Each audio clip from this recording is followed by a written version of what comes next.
నమస్కారం. పులి కన్ను వైడ్ ఐ ఛానల్లోకి మిత్రులందరికీ స్వాగతం. రేవంత్ రెడ్డి ముఖ్యమంత్రి అయిన తర్వాత ఆయన తన మార్కు ప్రభుత్వం మీద చూపించాలనుకుంటున్నారు. ముఖ్యంగా తెలంగాణ రాష్ట్రం ఏర్పడిన తరువాత 10 సంవత్సరాలు తెలంగాణను సాధించిన టీఆర్ఎస్ తర్వాత బీఆర్ఎస్ పరిపాలించింది.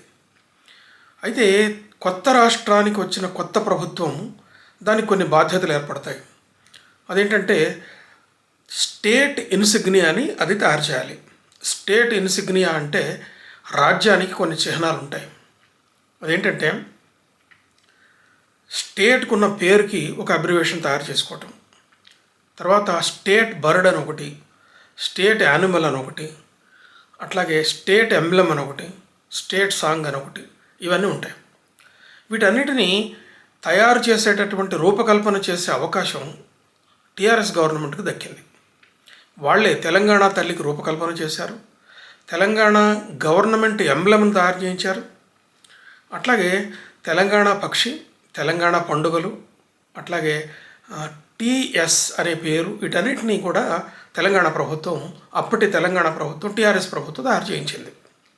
ఇది సాధారణంగా ఎవరు ప్రభుత్వం మొదట్లో ఉంటే వాళ్ళ అభిరుచులకు, వాళ్ళకున్న జ్ఞానము నేపథ్యాన్ని బట్టి వాళ్ళు తయారు చేశారు.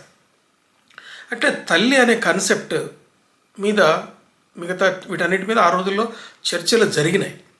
అయితే ఇప్పుడు ఆ ప్రభుత్వంపై తెలంగాణలో కొత్త ప్రభుత్వం రేవంత్ రెడ్డి గారి ప్రభుత్వం వచ్చింది. ఆయన కూడా తన మార్క్ ఏదో చూపించాలనుకుంటున్నారు. సాధారణంగా ముఖ్యమంత్రి గారు ఒక సలహా చేసినప్పుడు, ఒక సూచన చేసినప్పుడు కొత్తగా వచ్చినటువంటి ప్రభుత్వం అంతా కూడా సాధారణంగా వ్యతిరేకత లేకుండానే అనుమోదించడం జరుగుతుంది. అదే జరిగింది. అయితే రేవంత్ రెడ్డి గారు మార్క్ ఏం చూపించాలనుకుంటున్నారంటే ఆయన చాలా స్పష్టంగా వివరంగా చెప్పారు. టీఎస్ కాదు, అది టీజీ అని పెట్టాలంటారు. ఇది టీజీ అని ఉండాలని మొదట్లో కూడా చర్చ జరిగింది. అయితే రాష్ట్రం విభజన జరిగి కొత్తగా ఏర్పడిన చట్టంలో కూడా అప్పుడు కూడా టీజీ అనే వచ్చింది. అయితే తర్వాత దాన్ని టీఎస్ అని చెప్పి గవర్నమెంట్ మార్చి వాళ్ళు అధికారికంగా టీఎస్ అని చేశారు. అయితే టీఎస్ అని మార్చడానికి గల కారణం పార్టీ కానీ ప్రభుత్వం కానీ ఎప్పుడు చెప్పలేదు. కానీ ఇప్పుడు కొత్తగా వస్తున్నటువంటి ఈ కాంగ్రెస్ ప్రభుత్వము, ఈ రేవంత్ రెడ్డి గారు వీళ్ళు వాదించేది ఏంటంటే వాళ్ళకు దగ్గరగా ఉండాలను, లేకపోతే టీఆర్ఎస్ అన్న దాంట్లో టీఎస్కు దగ్గరగా ఉండాలను, ఇట్లా ఏదో పెట్టారని చెప్పి ఆయన క్లెయిమ్ చేశారు. అట్లా కాంగ్రెస్ వాళ్ళు కూడా చాలామంది ఈ విషయం చెప్పారు. అది కారణం కావచ్చు. కానీ టీఎస్ అన్న దాంట్లో ఉన్న ఇబ్బంది ఏంటంటే తెలంగాణ స్టేట్ అనడానికి టీఎస్ అని చెప్పారు. 2 పదాలు ఉంటే 2 పదాల్లో ఉన్న మొదటి అక్షరాలు తీసుకొని దాన్ని పెడతారు. ఉదాహరణకి ఆంధ్రప్రదేశ్ అని ఉందనుకోండి, ఏపీ అని పెడతారు. ఏపీలో ఆంధ్రప్రదేశ్ ఉన్నది కాబట్టి, ఏపీ అయింది కాబట్టి అరుణాచల్ ప్రదేశ్కి ఏపీ అని పెట్టడానికి లేదు, వాళ్ళు ఏఆర్ అని పెట్టుకున్నారు. ఆ తర్వాత తమిళనాడు అంటే టీఎన్ అని పెట్టుకుంటారు. ఇందులో సౌకర్యం. ఉత్తరప్రదేశ్ అంటే యూపీ అని పెట్టుకుంటారు. అట్లాగే ఇట్లా వాళ్ళకి అనుకూలంగా ఆ రాష్ట్రాలకి ఇప్పుడు హర్యానాకి హెచ్ఆర్ అని పెట్టుకున్నారు, ఢిల్లీకి డిఎల్ అని పెట్టుకున్నారు. వీటికి 2 లాజిక్లు ఏంటంటే అక్కడ స్టేట్లో 2 పదాలు ఉంటే వెస్ట్ బెంగాల్ అంటే డబ్ల్యూబీ అని పెట్టుకున్నారు, నాగాలాండ్ అని ఉంటే ఎన్ఎల్ అని పెట్టుకున్నారు. ఇలా వాళ్ళకి 2 పదాలు ఉంటే 2 పెట్టుకోవచ్చు. కానీ 2 పదాలు లేనప్పుడు, ఒకటే పదం ఉన్నప్పుడు ఎలా పెట్టాలంటే దానికి ఉన్నటువంటి ఒకే ఒక లాజిక్ ఏంటంటే ఆ పదంలో ఉన్న యాక్సెంట్లో ముఖ్యమైన అక్షరాలు ఏది ఉంటే అది పెడతారు. అదే దానికి సూచన. ఇక్కడ తెలంగాణ అనే దాంట్లో ఒకటే పదం, తెలుగు ఆణెము కలిసి ఒకటే పదంగా తెలంగాణ అయింది. తెలంగాణలో ఎక్కడ ఏ అక్షరాల మీద యాక్సెంట్ ఉందంటే టీజీ, దీని మీదనే ఉంది. తెలంగాణ మొదటి యాక్సెంట్ ఉన్న అక్షరాలు ఏంటంటే టీజీ. ఈ లాజిక్ తోటే వాళ్ళు టీజీ అని పెట్టారు. ఇది చాలా వరకు చాలా సబబు అయినది. టీజీ అని పెట్టవచ్చు, అందులో ఇబ్బంది ఏం లేదు. మొదట్లో కూడా ఇదే అసలు తెలంగాణ రాష్ట్రం ఏర్పడక ముందే చాలామంది ఉద్యమకారులు తమ వెహికల్కి వెనక ఏపీ తీసేసి టీజీ అని పెట్టుకున్నారు, తాత్కాలికంగా పెట్టుకున్నారు. అది ఉద్యమానికి చెందినటువంటి ఒక ఉత్సాహం, అది చాలా మంచిది సబబు. అట్లాగే టీజీ అని ఉన్నట్టుగానే ఒకే పదం ఉన్నటువంటి రాష్ట్రాలు యాక్సెంట్ ఆధారంగానే పేరు పెట్టుకున్నాయి. కేరళ ఉందనుకోండి, కేఎల్ అని పెట్టుకుంది. బీహార్ అని ఉంది అనుకోండి, బీహెచ్ అని పెట్టుకుంది. హర్యానా ఉందనుకోండి, హెచ్ఆర్ అని పెట్టుకుంది. ఈ 2 అక్షరాల మీదనే వాళ్ళకి ఈ 2 అక్షరాల మీదనే యాక్సెంట్ ఉంది కాబట్టి, అండ్ యాక్సెంట్ అంటే ఊనిక, ఏ అక్షరాలను ఎక్కువ గట్టిగా పలుకుతామన్న దాన్ని బట్టి ఆ యాక్సెంట్ ఉంటుంది. దాని ప్రకారం వాళ్ళు పెట్టుకున్నారు.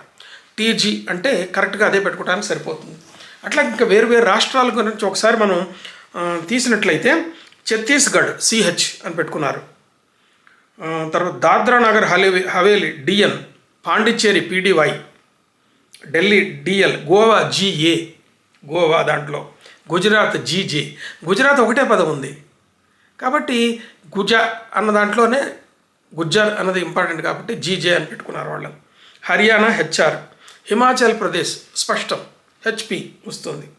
జమ్మూ అండ్ కాశ్మీర్ జేకే స్పష్టం. జార్ఖండ్లో ఝా ఒత్తు పలుకుతుంది కాబట్టి యాక్సెంట్ ఉన్న దాన్ని తీసుకొని జేహెచ్ అని పెట్టుకున్నారు. కేరళ ఏమొస్తుంది యాక్సెంట్, కా మీద లా మీద యాక్సెంట్ ఉంటుంది కాబట్టి కేరళ అని పెట్టుకున్నారు. స్పష్టం, చాలా బాగుంది. మధ్యప్రదేశ్ ఎంపీ. ఇంకా వీటితోటి మనకి వేరే దాంట్లో వేరే ఆలోచన ఉండాల్సినటువంటి అవసరం లేదు. కాబట్టి కాంగ్రెస్ ప్రభుత్వం టీఎస్ని మార్చి టీజీ అని పెట్టాలనుకోవటం చాలా చాలా చాలా సబబు, అందులో ఇబ్బంది ఏం లేదు. కాకపోతే ఇప్పటికే ఉన్నటువంటి ఈ వాటన్నిటిని కూడా మార్చుకోవాల్సి వస్తుంది, అది మార్చవచ్చు. ఇంకొక మార్పు కాంగ్రెస్ ప్రభుత్వం, రేవంత్ రెడ్డి గారి ప్రభుత్వం చేయదలుచుకుంది ఏంటంటే, తెలంగాణ తల్లి రూపకల్పన బాగలేదని, అదేదో రాసరికపు మహిళల్లా కనపడుతుందని, కాబట్టి అది అవసరం లేదని, మామూలు తెలంగాణలో ఉన్న మామూలు స్త్రీ, ఒక సాధారణ స్త్రీ ఎలా ఉంటుందో అలా ఉంటే బాగుంటుందని చెప్పి, ఒక అంటే శ్రమ చేసేటటువంటి ఒక స్త్రీ ఎలా ఉంటుందో అలా ఉండాలని చెప్పి, సర్వసాధారణంగా తెలంగాణ స్త్రీలు ఎలా కనపడతారో అలా ఉండాలని చెప్పి ఆయన అనుకొచ్చాడు. రేవంత్ రెడ్డి గారు చెప్పారు. అట్లాగే కాంగ్రెస్ నాయకులు కొంతమంది చేసిన క్లెయిమ్ ఏంటంటే, అది కూడా వార్తల్లో వచ్చింది, అదేదో కవితలాగా పోలికలు ఉన్నాయని చెప్పి. నాకైతే కనపడలేదు.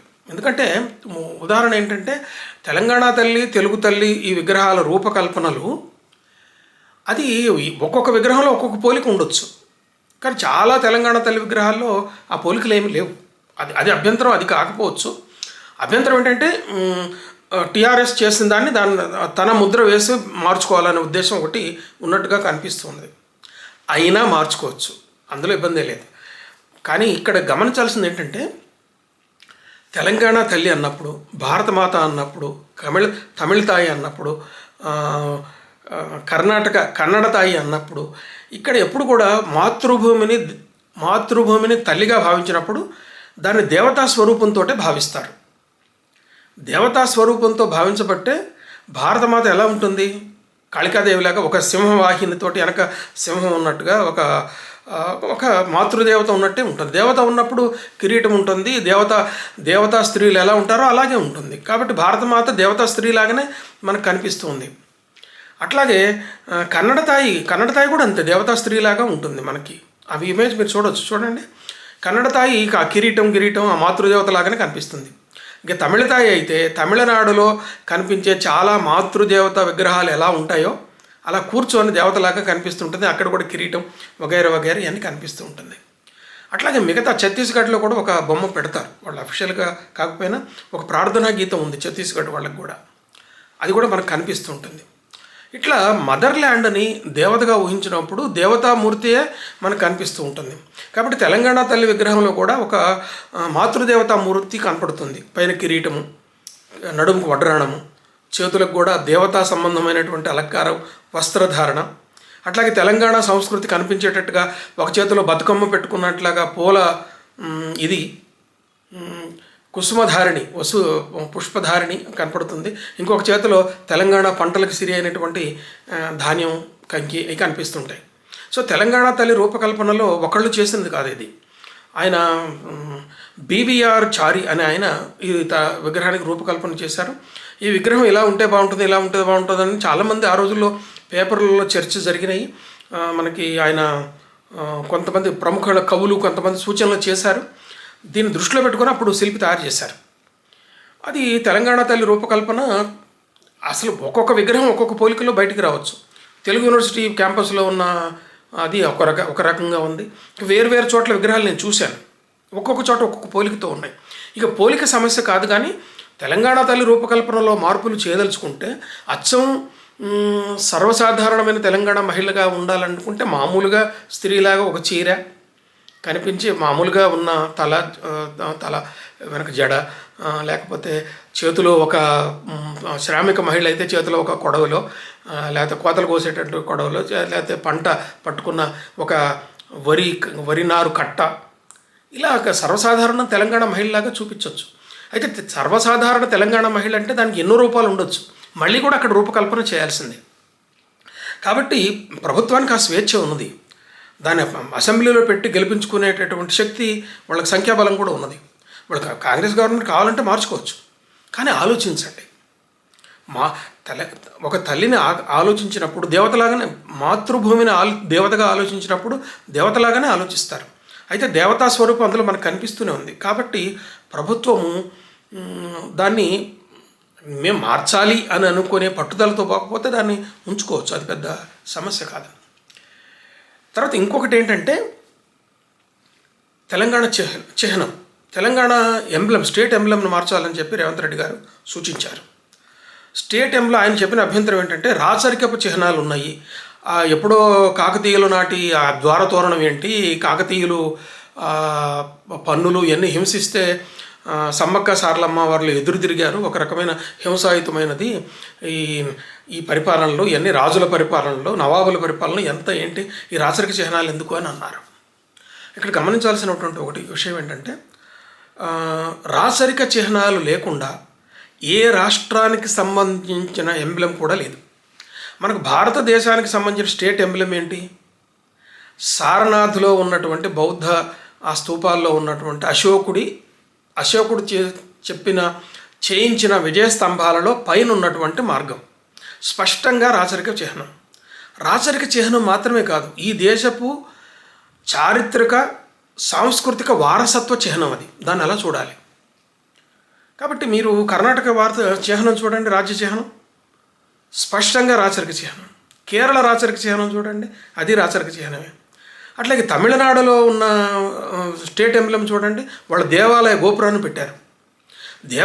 దేవాలయ గోపురాలు తమిళ సంస్కృతిలో చాలా విస్తృతమైనటువంటి వ్యాప్తి ఉన్నటువంటిది, పెద్ద ఐకాన్ అది.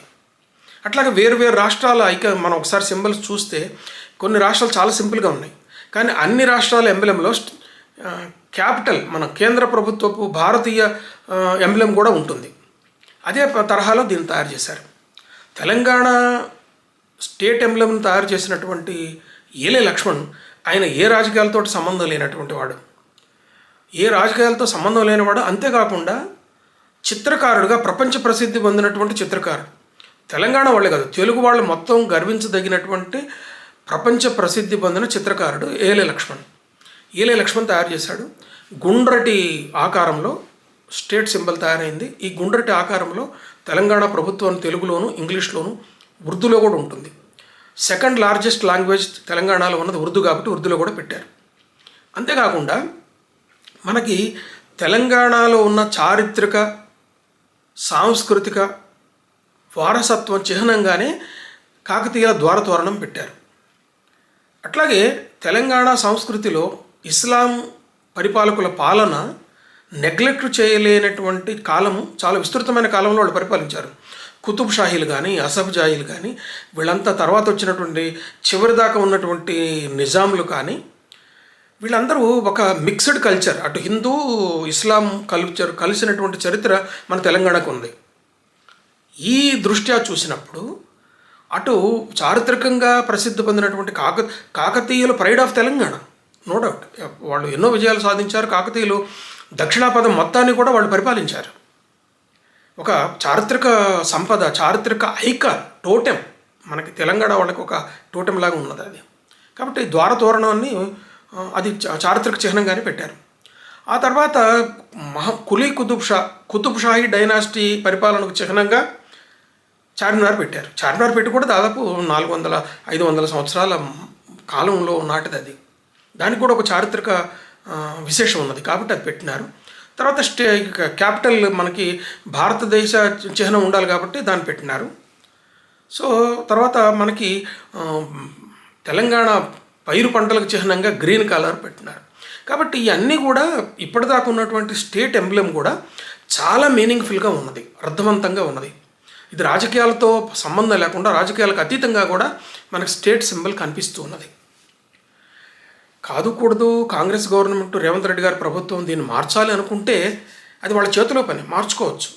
కానీ 10 సంవత్సరాల పాటు అది స్టేట్ ఎంబ్లెమ్గా ఉన్నది. ఈ విషయంలో కూడా పునరాలోచించాలి. కానీ తెలంగాణ రాజ్యానికి చాలా అర్థవంతమైన స్టేట్ ఎంబ్లెమ్ మనకి ఉన్నది. సో ఈ విషయంలో కూడా తెలంగాణ ప్రభుత్వం, ఇప్పుడున్న రేవంత్ రెడ్డి గారి ప్రభుత్వం పునరాలోచించాలని చెప్పి ఒక మనవి. వాళ్ళు కాదనుకుంటే చేయొచ్చు, అది పెద్ద విశేషం కాదు అది. కానీ రాష్ట్ర దేవత అన్నప్పుడు, ఇప్పుడు తెలుగు తల్లి అన్నప్పుడు తెలుగు తల్లి, అసలు ఈ తెలంగాణ తల్లి వచ్చేటప్పుడు ఒక చర్చ జరిగింది. తెలుగు తల్లి అంటే తెలుగు వాళ్ళందరికీ తల్లే కదా, దాన్ని ఉంచుకోవచ్చు కదా అన్న వాళ్ళు కూడా ఉన్నారు. తెలంగాణ తల్లి రాకూడదని కాదు, రావచ్చు. ఎందుకంటే తెలంగాణ నేలని ఒక తల్లిగా భావించినప్పుడు దేవతగానే భావిస్తారు కనుక దేవత ఆకారంలో ఉన్నది, అది రాచరికపు ఆకారం కాదు. లేదు దేవతలాగా కాదు, సాధారణ మహిళగా లాగా పెట్టుకోవాలనుకుంటే పెట్టుకోవచ్చు, అది పెట్టవచ్చు, దానికి పెద్ద అభ్యంతరం ఉండాల్సిన అవసరం లేదు. కానీ స్టేట్ సింబల్ విషయంలో మాత్రం రేవంత్ రెడ్డి గారి ప్రభుత్వం పునరాలోచించాలి. ప్రభుత్వం కాదు, ఆయనే పునరాలోచించాలి. ఎందుకంటే ఆయన కావాలనుకుంటే మిగతా వాళ్ళందరూ సపోర్ట్ చేస్తున్నారు, ఆయనకు అంత బలం ఉన్నది. చాలా బలమైన చీఫ్ మినిస్టర్గా తాను నిరూపించుకున్నాడు. ఎందుకంటే దానికి ఆయన చెప్పిన దానికి వ్యతిరేకంగా ఎవరేం చెప్పట్లేదు కనుక ఆయన పునరాలోచించాలని మనం. కానీ టీఎస్ విషయంలో మాత్రం టీజీ అని పెట్టడం 100% న్యాయం, అది దాన్ని మార్చుకోవచ్చు. మిగతా విషయాల్లో పునరాలోచించాలని చెప్తున్నాను. మిత్రులారా, ఇలాంటి చర్చల కోసం, సాహిత్య చర్చల కోసం, సామాజిక చర్చల కోసం పులి కన్ను వైడ్ ఐ ఛానల్కి సబ్స్క్రైబ్ చేయండి. ఈ వీడియో మీకు నచ్చితే లైక్ చేయండి, మిగతా మిత్రులందరికీ షేర్ చేయండి. నమస్తే.